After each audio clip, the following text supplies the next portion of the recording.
This is the science behind why listening practice actually works for learning English and how your brain physically changes when you do it right. 1.5 billion people are actively learning English right now, and that number comes directly from the British Council. Most of them struggle with the same thing, which is listening comprehension. 40 to 50% of all communication time involves listening, yet formal English programs treat it as an afterthought. Today, we're covering what actually works based on brain imaging studies, time estimates from the US government, and advice from polyglots who speak 20 or more languages. By the end of this, you'll understand exactly how to structure your listening practice and why techniques like shadowing produce measurable results in as few as 8 lessons. The technique that keeps showing up in the research has a name, and that name is shadowing. A researcher named Lambert published the academic definition in the journal Meta back in 1992, describing it as a paced, auditory tracking task which involves the immediate vocalization of auditorily presented stimuli. What that means in plain language is you listen to something and repeat it out loud at the same time, not after the speaker finishes, but during. Tamai, a Japanese researcher, refined this definition in 1997 when he called it a training technique, where the learner attempts to repeat incoming speech simultaneously while listening attentively. The word that matters most there is simultaneously because you're speaking along with the audio, usually about a half second behind. Language classrooms didn't invent this technique. Interpreter training programs developed it between the 1950s and 1990s because professional interpreters needed to process and produce speech at the same time, and shadowing trained that exact skill. An American professor named Alexander Arguelles later brought shadowing to independent learners, and the fact that he speaks 36 languages gave the method real credibility. Brain imaging research published in 2020 by Takeuchi and colleagues in Brain Imaging and Behavior provides the strongest neuroscientific evidence we have. The study divided 119 university students into 4 groups of about 30 each, and these students practiced 30 to 60 minutes daily for 4 weeks. What made this study different from others was the use of MRI brain scans before and after the training period. The shadowing group showed decreased gray matter volume in the left cerebellum, which sounds negative but actually indicates neural efficiency. Their brains were adapting to the task, and their performance on working memory tests improved measurably. Researchers traced this to something called the phonological loop, which is the brain system that retains auditory information through subvocal rehearsal, or your inner voice repeating things back to you. Earlier studies by Liu in 2004 and Signorelli in 2012 had already confirmed that shadowing increases working memory capacity. Your brain builds new infrastructure for processing language when you practice this way. The numbers tell a clear story. 43 Japanese EFL learners participated in Hamada's 2016 study published in Language Teaching Research, and after just 9 lessons, their phoneme perception had improved noticeably. Learners who scored lowest at the start showed the biggest gains in listening scores, which meant the technique helped struggling students most.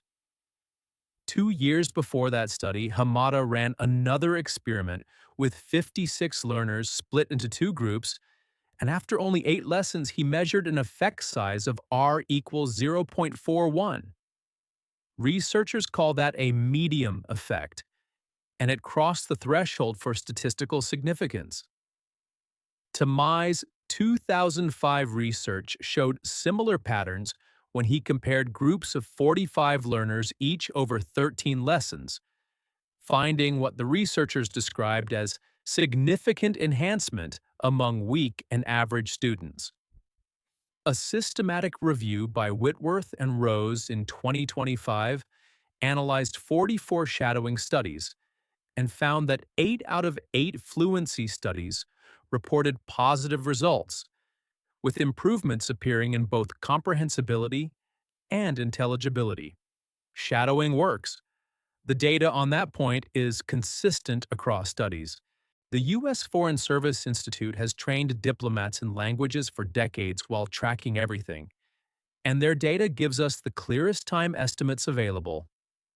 Native English speakers reaching professional working proficiency, which corresponds roughly to B2 or C1 on the European framework, need different amounts of time depending on the target language. Category 1 languages like Spanish, French, Italian, and Portuguese require 600 to 750 hours. German sits in Category 2 at about 900 hours. Category 4 languages, including Russian, Hindi, Polish, and Greek, require 1,100 hours. Arabic, Chinese, Japanese, and Korean fall into Category 5 at 2,200 hours. These numbers come from intensive programs where students study 23 hours per week in class, plus 17 hours of self-study totaling 40 hours every week. Cambridge Assessment offers different estimates based on reaching each level. Basic communication at A2 takes about 180 to 200 hours, while intermediate B1 level requires 350 to 400. Fluent conversation ability at B2 takes 500 to 600 hours, and advanced C1 fluency needs 700 to 800. Those numbers are large but achievable. 1 hour of daily practice gets you to B2 level in less than 2 years. What you listen to matters as much as how you listen. Stephen Krashen holds the position of Professor Emeritus at the University of Southern California and has published over 525 articles and books on second language acquisition. His core idea centers on a simple principle. Language acquisition occurs when learners receive input slightly beyond their current level, which he calls I+1. You understand most of what you hear, but there's a small stretch.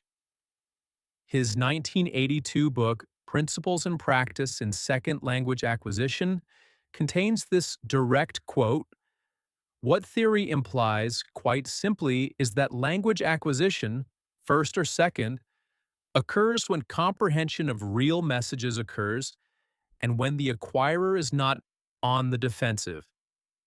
The best methods are therefore those that supply comprehensible input in low-anxiety situations, containing messages that students really want to hear."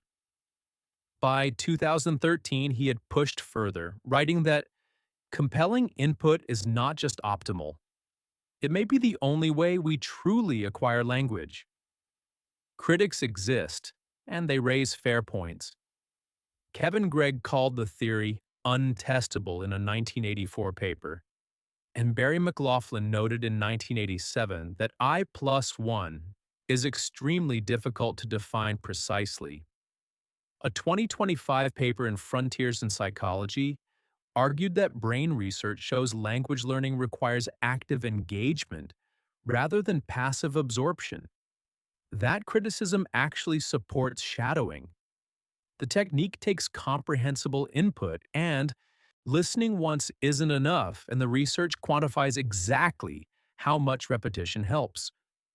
Menashe's 2017 research found that listening 5 times outperformed listening once or 3 times when measuring vocabulary retention.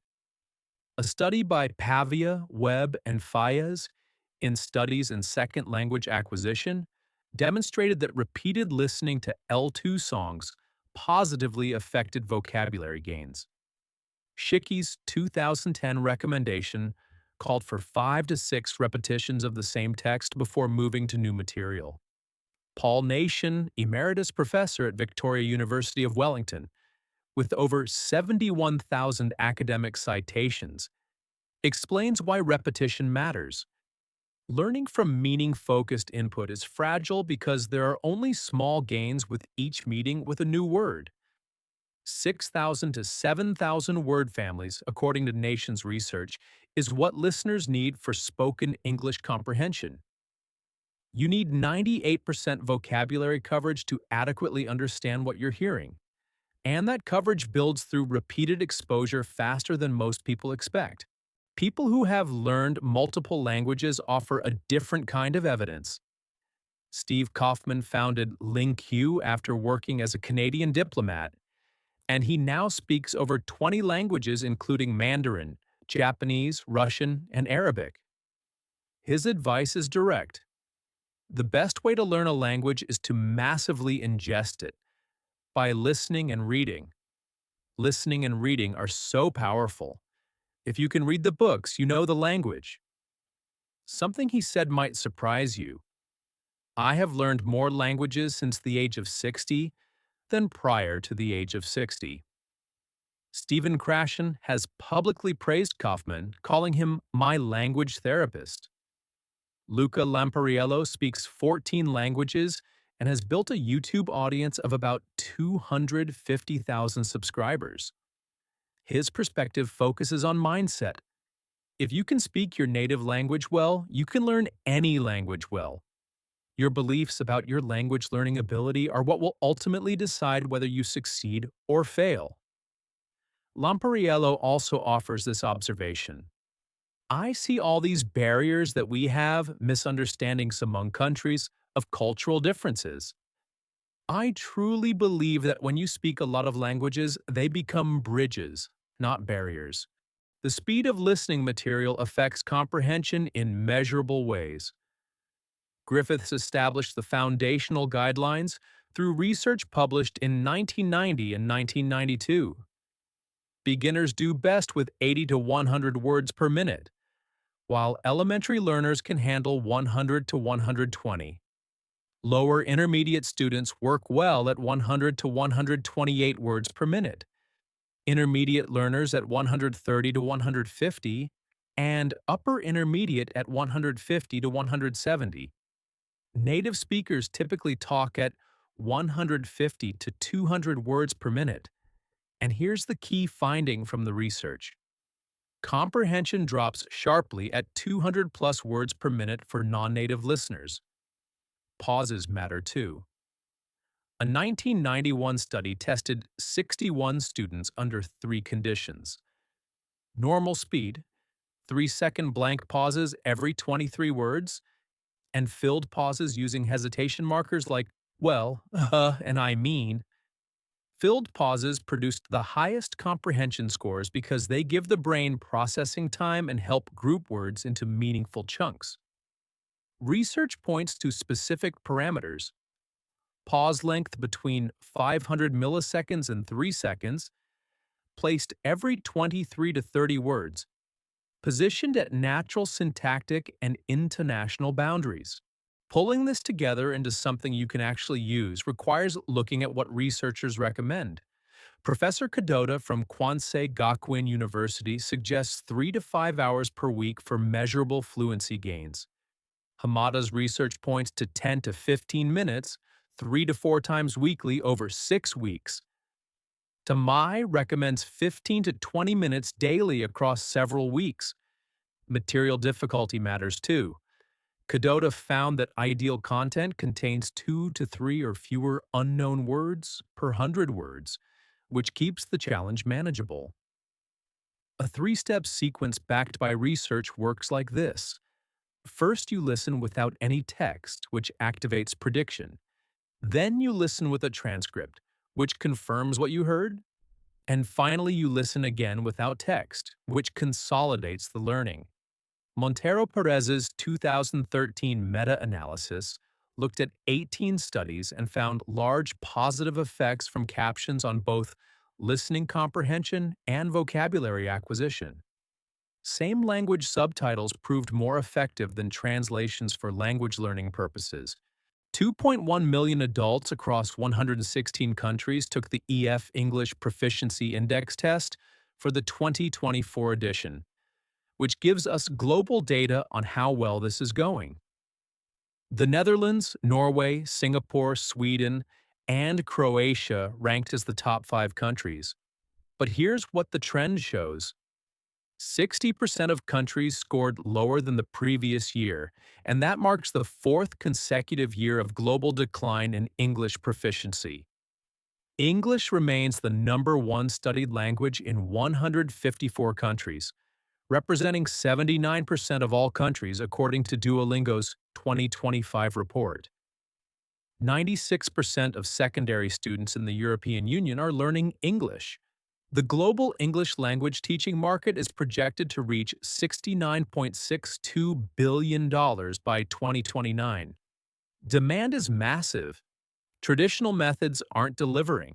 That's why evidence-based approaches like shadowing and comprehensible input matter more than they ever have. Brain imaging confirms that shadowing changes neural structures. Multiple controlled studies show gains appearing in 8 to 13 lessons of practice. The optimal approach combines comprehensible input slightly above your current level with strategic repetition, because 5 or more exposures significantly outperforms fewer. 100 to 150 words per minute with pauses at natural boundaries works best for intermediate learners based on the research. Foreign Service Institute data puts functional fluency at 600 to 1200 hours of focused practice for speakers of European languages. That sounds like a lot until you break it into daily sessions of 20 or 30 minutes, and then it becomes concrete and achievable. 1.5 billion people are learning English right now. The research is clear on what works. What matters now is whether you'll apply it. Thanks for watching. If this was useful, consider subscribing, and I'll see you in the next one.